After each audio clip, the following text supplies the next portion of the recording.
बच्चों, my name is Anil Dulani and I am the faculty of maths in convex classes Jaipur. I am teaching you today matrices. Matrices. What is the matrices?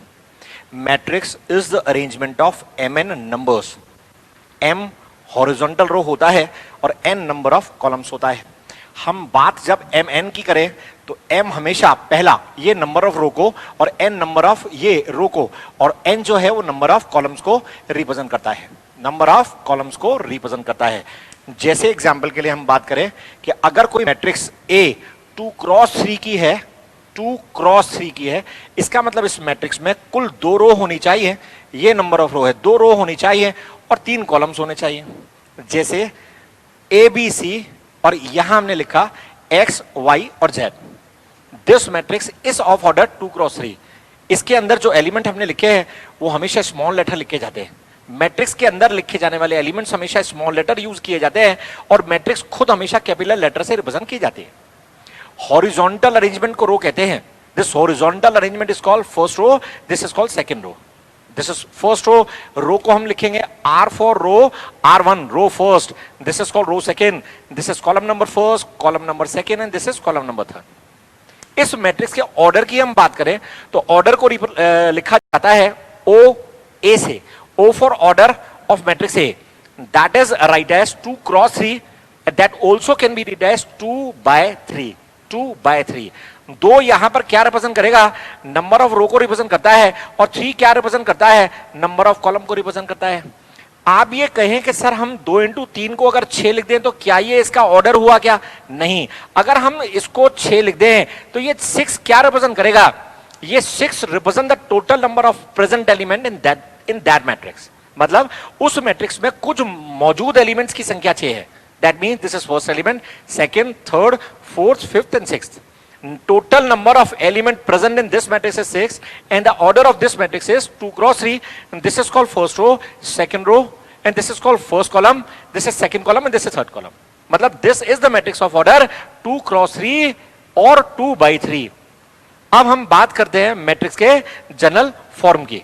General form of matrix. Sir चलो अब हम बात करते हैं matrix के general form की. General form of matrix.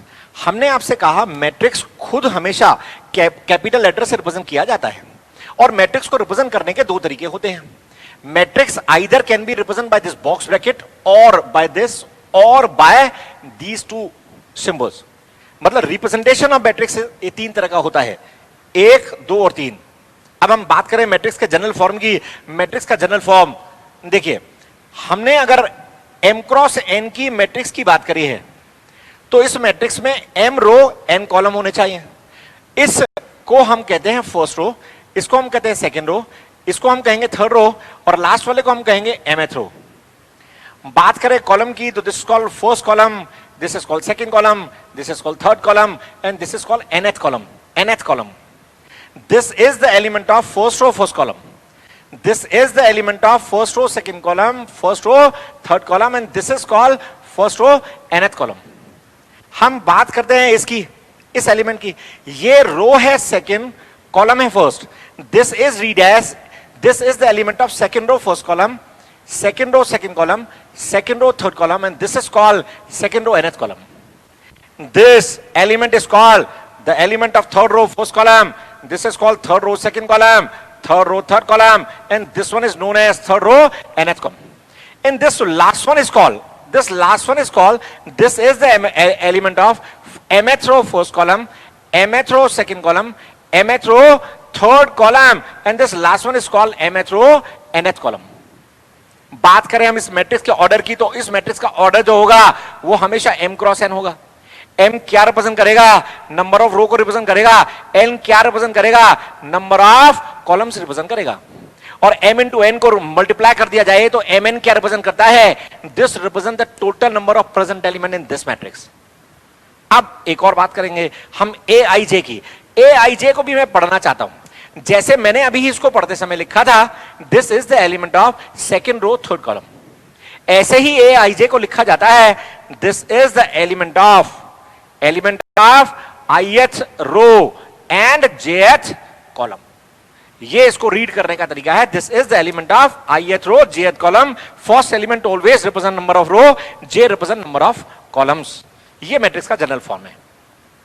अब हम बात करेंगे आगे सर, अब हम बात करेंगे मैट्रिक्स के ऑर्डर की। मैट्रिक्स कितने कितने ऑर्डर की बनाई जा सकती है ये हम जानना चाहते हैं। मान लीजिए हमारे पास कुल मिलाकर 6 एलिमेंट्स है। इस 6 एलिमेंट से हम कितने तरह की, कितने ऑर्डर की मैट्रिक्स बना सकते हैं। हम बात करते हैं मैट्रिक्स के ऑर्डर की, तो देखिए एक मैट्रिक्स हम बना सकते हैं 2 रो 3 कॉलम वाली। एक मैट्रिक्स हम बना सकते हैं 3 रो 2 कॉलम वाली, क्योंकि इसमें भी हमको 6 एलिमेंट चाहिए, इसमें भी हमको 6 एलिमेंट चाहिए। एक मैट्रिक्स हम बना सकते हैं 1 क्रॉस 6 की।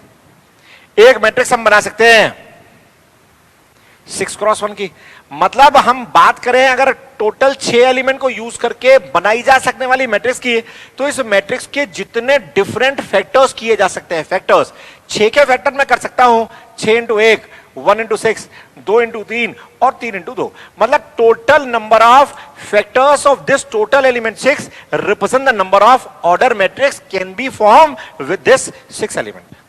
इसकी बजाय इसको हम एक और तरीके से समझ सकते हैं, अगर मैं 6 के प्राइम फैक्टर करूं तो 2 इंटू 3 होते हैं। 2 की पावर को 2 की पावर 1 लिखा जाएगा, इसको 3 की पावर 1 लिखा जाएगा। प्राइम फैक्टर्स इसके कितने बनेंगे, इसके कितने फैक्टर बनेंगे, ये जानने के लिए जो ऊपर वाली पावर है इन दोनों में हमको +1 करना होता है। 1 + 1 दिस इज 1 + 1। दोनों की पावर में +1 करके इनका प्रोडक्ट करूंगा तो मेरे पास 2 इंटू 2 जो ये 4 आएगा, ये शो करेगा कि 6 एलिमेंट से मिलकर बनाई जा सकने वाली कितनी मैट्रिक्स हो सकती है। 4 रिप्रेजेंट कर रहा है कि इस 6 से कुल 4 मैट्रिक्स बनेंगी। वो 4 मैट्रिक्स कौन सी होंगी, वो होगी 6 क्रॉस 1 की, 1 क्रॉस 6 की, 2 क्रॉस 3 की और 3 क्रॉस 2 की। This is the 4 matrix can be form with 6 elements. अब हम बात करेंगे दूसरे एक और एग्जाम्पल की। अब हमने टोटल एलिमेंट्स 12 लिए। अब हम ये जानना चाहते हैं कि इस 12 एलिमेंट से कितनी मैट्रिक्स बनाई जा सकती है। 12 को हमने फैक्टर किए 2 की पावर 2 इंटू 3 की पावर 1। हमने इसके प्राइम फैक्टर्स कर लिए 2 की पावर 2, 3 की पावर 1। हमने आपको अभी अभी बताया था कि जो इन प्राइम फैक्टर्स की पावर होगी उनमें हमको +1 करना है। 2 + 1 कर देंगे, 1 + 1 कर देंगे, 2 + 1 हुआ 3 और 1 + 1 हुआ 2। कुल मिलाकर प्रोडक्ट जो मेरे पास आया दैट इज 6। ये 6 क्या रिप्रेजेंट करेगा कि इस 12 एलिमेंट से मिलकर बनाई जा सकने वाली 6 मैट्रिक्स हो सकती हैं। अब वो मैट्रिक्स कौन से ऑर्डर की होंगी ये भी हम जानना चाहते हैं। तो 12 के हम कितने फैक्टर कर सकेंगे। एक फैक्टर होगा इसका 12 क्रॉस 1, एक फैक्टर होगा 1 क्रॉस 12, एक होगा 2 क्रॉस 6, 6 क्रॉस 2, 3 क्रॉस 4 और 4 क्रॉस 3। क्या हम इसके और डिफरेंट फैक्टर्स बना सकते हैं? नहीं। देखिए कितने फैक्टर्स बन गए, 1 2 3 4 5 और 6। ये 6 क्या रिप्रेजेंट कर रहा है कि मैं इस 12 एलिमेंट को यूज करके 6 मैट्रिक्स बना सकता हूं, वो इन ऑर्डर की हो सकती है। हम आपको ये एक और समझने के लिए एक और एग्जांपल लेंगे। मान लीजिए आपके पास 24 एलिमेंट्स है। मान लीजिए 24 एलिमेंट्स है। 24 एलिमेंट्स तो हम प्राइम फैक्टर्स की फॉर्म में कैसे लिखेंगे, 2 की पावर 3 इंटू 3 की पावर 1, 8 3 जा 24। अब हम बात करेंगे कितनी मैट्रिक्स बनेंगी। ये जानने के लिए कि ये कितनी मैट्रिक्स बनेंगी, जो इनकी पावर है उनको हमको +1 करना है और इनका प्रोडक्ट फाइंड करना है। 3 और 1 4, 4 को हम मल्टीप्लाई करेंगे 2 से, कुल मिलाकर 8 आया। मतलब इस 24 एलिमेंट से 24 एलिमेंट से कितनी मैट्रिक्स बना सकता हूं, मैं 8 मैट्रिक्स बना सकता हूं। वो मैट्रिक्स कौन कौन सी होंगी ये जानने के लिए हम इनके प्राइम फैक्टर करेंगे। एक फैक्टर होगा 1 क्रॉस 24, 24 क्रॉस 1, ये होगा 3 क्रॉस 8, 8 क्रॉस 3, एक होगा 2 क्रॉस 12, 12 क्रॉस 2, 12 क्रॉस 2, एक होगा 4 क्रॉस 6, एक होगा 6 क्रॉस 4। अब हम गिन लेते हैं 1 2 3 4 5 6 7 और 8। कुल मिलाकर 8 मैट्रिक्स बननी थी, 8 मैट्रिक्स बननी थी। ये 8 मैट्रिक्स बन गई। इनसे ज्यादा इसके डिफरेंट फैक्टर बन ही नहीं सकते। बच्चों आपको समझ में आ गया होगा कि अगर टोटल एलिमेंट्स मुझे दिए जाएं तो मैं कितने तरह की मैट्रिक्स, कितने कितने ऑर्डर की मैट्रिक्स बना सकता हूं। हाँ बच्चों, अब हम मैट्रिक्स कैसे फॉर्म करते हैं, कैसे बनाते हैं, इसका एक एग्जांपल आपको देता हूं। हमें 3 क्रॉस 3 की वो मैट्रिक्स बनानी है जिसके एलिमेंट इस रिलेशन से रिलेटेड हो, 1/2 -3i + j। पहली बात करें 3x3 की मैट्रिक्स क्या होती है, जनरल फॉर्म मैट्रिक्स की 3x3 की क्या होती है, हम पहले वो लिख लेंगे। 3x3 का मतलब है हमको वो मैट्रिक्स बनानी है जिसमें 3 रो और 3 कॉलम होने चाहिए। 3 रो 3 कॉलम वाली जो मैट्रिक्स होगी वो होगी A11, A12, A13। A11 को हम पढ़ते हैं, this is the element of first row first column, first row second column, first row third column. This is called second row first column, second row second column, second row third column. This is third row first column, third row second column और third row third column। 3 into 3 करें तो कुल मिलाकर जो 9 आता है वो present element की संख्या को रिप्रेजेंट करता है। इस मैट्रिक्स पे कुल 9 एलिमेंट मुझे फाइंड करने हैं इस रिलेशन की सहायता से। अब इस रिलेशन की सहायता से मैं कैसे एलिमेंट फाइंड करूंगा, ये जानने के लिए मैं क्या करूंगा, सबसे पहले आई और जे, इस A11 की वैल्यू फाइंड करने के लिए आई की जगह 1 रख दूंगा, जे की जगह 1 रख दूंगा। मेरे पास A11 आ जाएगा। A11 क्या आएगा, 1/2 आई की जगह 1 रखो, जे की जगह 1 रखो। आपके पास आई और जे को 1 रखने के बाद क्या रिजल्ट आया, 1/2 -2 का मॉड, -2 का जो मॉड्यूलस होता है वो 2 होता है। इसका रिजल्ट मेरे पास आ गया 1। अब मैं आई की जगह क्या रखूंगा, 1, जे की जगह 2 रखूंगा। आई की जगह 1 रखेंगे, जे की जगह हम 2 रखेंगे A12 फाइंड करने के लिए। अब 1/2 जो रिलेशन मुझे दिया है उसमें आई की जगह 1 रखना है, जे की जगह 2 रखना है। आई की जगह 1 रखेंगे, जे की जगह 2 रखेंगे। मेरे पास अंदर जो रिजल्ट आ रहा है वो आ रहा है -1 का मॉड्यूलस। -1 का मॉड्यूलस 1 होता है, इसकी वैल्यू आ गई 1/2।